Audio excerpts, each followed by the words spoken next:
Every day in your business, things move. Stocks get carried around from a storeroom to a shelf. A file might get emailed from one person to another. A job ticket gets passed from desk to desk before anyone actually sees it. Most of this movement feels like work. It looks like work, but here's the uncomfortable truth. A huge amount of it adds absolutely nothing to your customer. It's just unnecessary movement that slows down your business and adds to your costs. In Lean, this is called transportation waste, and today I'm going to show you exactly where it hides in physical and digital businesses and what you can do to cut it out. So just a quick bit of context before we dive in Lean thinking, all the waste fall into 8 main categories, and you can remember them with the acronym downtime. And that stands for defects, overproduction, waiting, non-utilized talent, transportation, inventory, motion, and excess processing. Each one of these represents some form of activity that consumes time, money, energy, without creating any kind of value for your customer. So today we're focusing on the T, the transportation, and this is one of the most common forms of waste and also one of the easiest ones to fix once you know what you're looking for. So here's the principle that underpins everything we're about to talk about. Movement does not equal progress. So if you really think about it, transportation just adds time. It doesn't add any kind of value to your customers. And what's easy to confuse is that just because things are moving, it doesn't necessarily mean things are actually happening. So look at the 4 examples on the screen. You'll see that we have moving items, materials, or information more than strictly needed. Then we've got inefficient physical layouts or convoluted workflow designs. We might have work being passed between multiple people just to get one thing done, or, and this is very common these days, shifting digital files or work between disconnected software systems. But if you notice something about all 4 of these, none of these are about the work itself. They are about getting the work, all the materials, all the information to where it actually needs to be. That journey is where your waste lives. So what does this actually cost you? The diagram shows kind of the knock-on effect of what's happening when we start seeing this type of transportation waste. On the input side, you have everything coming into your business, orders, jobs, requests, materials, and you'll see as the work moves through your operation, transportation waste creates drag and starts to cause delays. 4 specific costs show up here: lost time, minutes burned every single day walking, searching or transferring files, which may sound small until you multiply it by every staff member every day, every week, and suddenly you'll find that all of this additional transportation waste starts to build up. We'll start to see longer lead times, work stalls in transit, as it's not being worked on, it's just travelling around. The labour costs will start getting higher, you're paying staff for motion, not actually doing the work. And then you'll find more damage and errors, because every physical or digital handover increases the risk of something going wrong. This could be a dropped item, versions of documents get overwritten, steps get missed. There's many things that can start to crop up. All this results on delayed outputs and less outputs as you go through every single day. This transportation waste starts to build up. So in this slide, I show the point in an even more blunt way. So poor flow generates a slow business. Look at the diagram. Work piles up at stage 1. Before it can move to stage 2 and stage 3, it has to navigate this tangled looping path, represented here by all the orange arrows going in every direction except in a straight line. The list on the right gives you 4 ways that shows up in a real business. So work piles up waiting to be moved, staff spend time walking instead of working, digital files bounce back and forth between people or systems, and tools and materials are stored far from where they're actually used. And I want you to notice that none of these require anything to be broken in the traditional sense. Nothing's faulty, nobody's doing anything wrong. The layout or the workflow or the storage system was just never designed with flow in mind. And that's exactly why it gets unnoticed. It just feels like how things are done. So let's get into some specific examples, starting with a physical business, then we'll move on to some digital ones. In retail and hospitality, here's a classic one, the friction. Staff are walking back and forth to retrieve stock from a distant storeroom. The cause, poor layout with no fast moving stock zone near the till. The impact, you'll see slow service and physically tired staff. The bottleneck this creates, as you can imagine, will be around the queues will start to rapidly grow, especially when it starts getting busy, because staff have to go ahead and fetch things rather than serve people. So there is a fix on the right hand side here. The idea is that you can implement a point of use storage area where anything that you regularly have to go and travel to get is stored in that area instead of away at a storeroom. And the closer to the actual place that the work is going to get done, i.e. the till, the better. So you could put this underneath the till so it's easy to go and actually get. So the second one is around trades and field services, and this is a more physical thing. So if you run a trade business or provide field services, this one will sound familiar.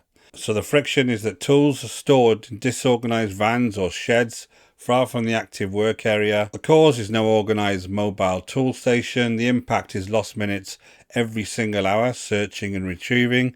The bottleneck is obviously jobs constantly take longer than quoted, which eats directly into the profit margins. And this can really build up, because if every job takes 15 to 20 minutes longer than it should, just because somebody's hunting for the right tool, that'll start adding up across every single job, every single week, every single month. So the flow fix here is that something I've actually personally deployed in aviation is build standardized mobile tool carts. So every van or kit is set up the same way, and then you can add an element of visual controls like shadow boards or labels so nothing is ever searched for. So at a glance, you know if something is there and also if something is missing. And I've personally seen this exact fix recover hours of productivity time per week per technician in the industry that I was in. And if you multiply that across the teams, you're looking at a real measurable improvement to your bottom line, just for the cost of a few pegboards and a few labels. Next example is another physical area. So we're talking about workshops and manufacturing type environments. So if you run a workshop or a small manufacturing operation, here is where the transport typically lives.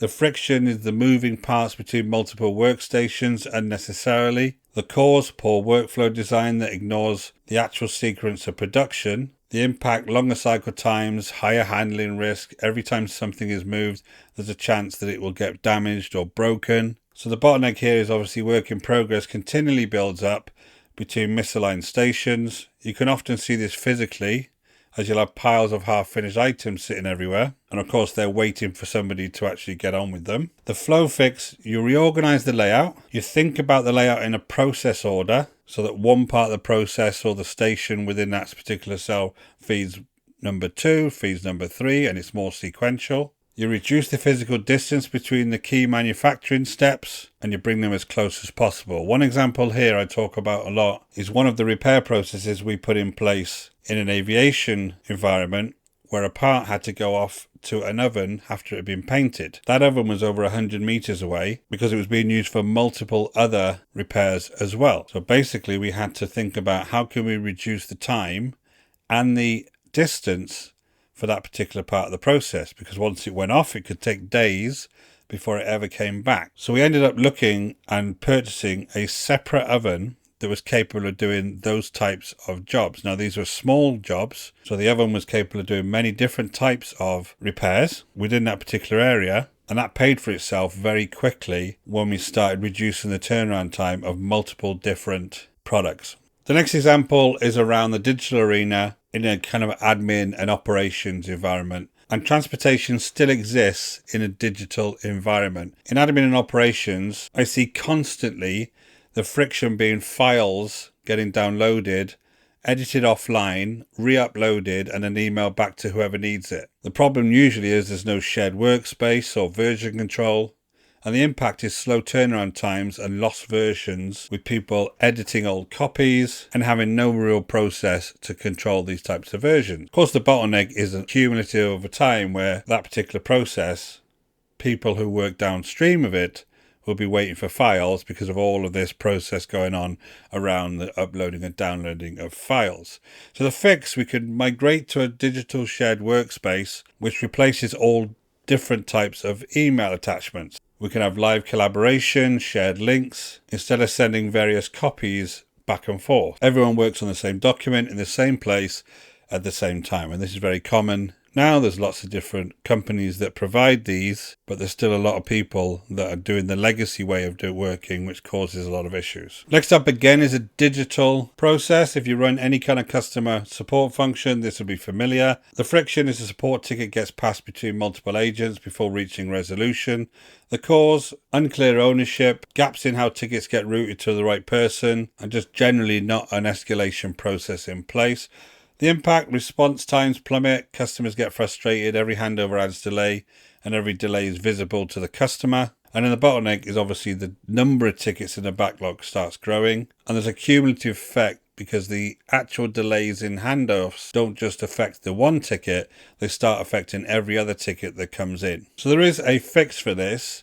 If you establish clear single point ownership rules, one person owns a ticket from start to finish wherever possible. And if you implement an automated ticket assignment based on specific query types, so tickets land with the right person at the right time, you'll start to see a much more efficient way of resolving each of these tickets. And this is sometimes, again, hard to spot because it's digital, but this is still transportation waste. Every time you have to hand off a ticket to somebody else, that will add time to the overall process to resolve that particular issue. So if you think about physical or digital environments, the failures are all very, very similar. So on the left, the physical failures, on the right are the digital equivalents. Top one being the poor physical floor layout is a physical issue. A digital equivalent could be a fragmented digital tool stack. We could have a material stored far from the point of use as a physical issue. On a digital issue, we could have no centralized shared workspaces. We could have excess manual handoffs on the shop floor.